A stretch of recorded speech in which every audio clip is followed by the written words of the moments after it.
位伫安平庆平路的陈振祥雕刻美术馆，日前才拄开幕，头一档就邀请当代艺术家王白端举办油画创作展。王白端当年伫法国的巴黎，一直到疫情回来到台湾，伫台南来开工作室。到后来，父母小年煞来过往，家己身体嘛出了状况。后来伫医护人员的鼓励，有了一系列眼底星空的创作。2022年，因为父母亲就是持续病痛，到2个相继老了哈。那因为可能过累了，回到工作室就是着眼哈，然后看东西晃动。有一次就是用打显影剂透过机器，我在那个荧幕里面看到的景象就是七彩变化非常漂亮。作画的时候，那个思绪都已经跳到星空跟宇宙这一个境界了。那前面会有用那个细微的不管是泼的或是点的或是甩的这些线条点点，其实它就是我们现实的眼睛看到那种模糊，事实上它穿透过去就是那个星空那个境界。所以每一幅你会看到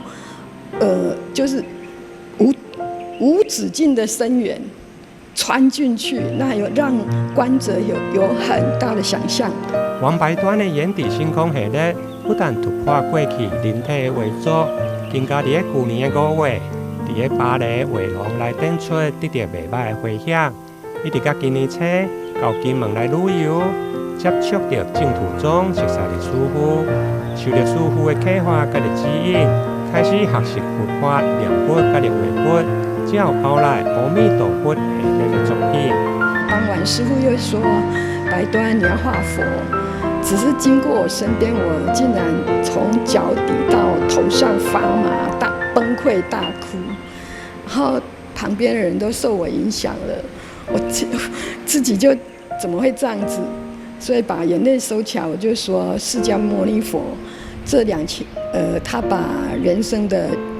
那个谱子就2500年前都写好了，我们现在走的路只是在走它的后尘，在修正我们的行为而已。他会把西洋绘画融合，我从30年来就学习印象派、后印象派的画作，也追寻他们的生活艰辛，所以我把他们的画融进来。那最近几天被夸奖的就是为什么可以把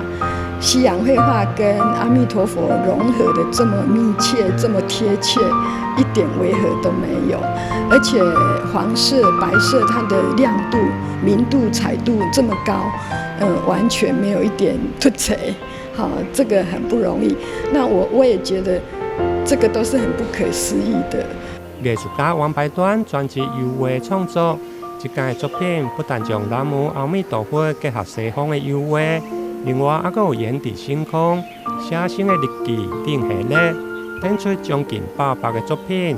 每一个系列拢有王老师的人生无同的生命历程，值得民众好好前来欣赏。台南新闻林跟采访报道。